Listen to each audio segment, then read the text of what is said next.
SCP suggestion. Today's suggestion is the crimson button. As the name suggests, it's a button with a crimson color. Rather big one, but not the sort of button that you press down.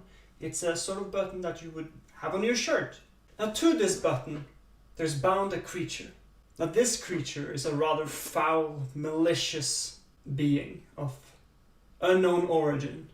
The creature itself actually doesn't have a physical form, but once it comes in contact with the button, it can appear in physical form and slightly interact with the world around it. It can move things, it can talk. It's still very weak even though it is in physical form. Now, when it's not in contact with the button, it's much like a ghost, in fact. It can go through walls and ceilings as it pleases, but it just can't take shape. He can basically not interact with reality as we see it, as we observe it, as we test it. However, he can interact with it indirectly. This SCP is really good with illusions and can affect memories, thoughts, and feelings. He can make things very airy. He can make you see things that are not there. Now, I mentioned earlier that he can take form when he is in contact with the button. However, it's very weak form. There isn't much he can do. He doesn't sense anything. He can just appear. He can't smell, he can't feel, he can't really sense the world the way we sense it. Although he can listen and he can talk, but he can't do all the things that we find valuable in living. There is two ways he can interact with the world. One is through the button, as we mentioned, but the second one is through possession.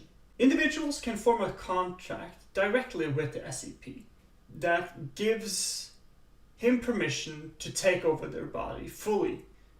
Usually the format is something like, he will do something for you in return for something for him. When he has taken an individual over, this is where he is at his most dangerous. Several times stronger, quicker, faster.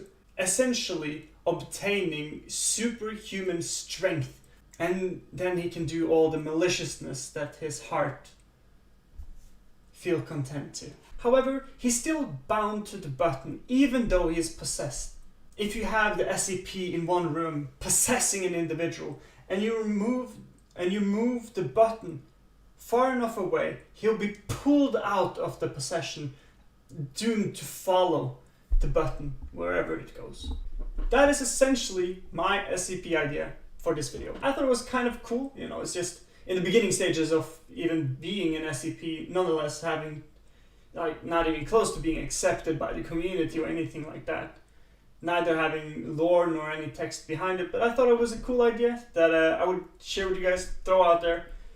And we can discuss it in the comments what you guys think, if there's any problems with it, if there's any flaws in the fundamental idea, and how we can develop it further on. It would be really cool if our community could make an SCP and that became an actual SCP, that would be pretty cool. Regardless, that is it for this video. I really hope you enjoyed. I certainly did, and I will see you guys in the next one. Take care. Peace.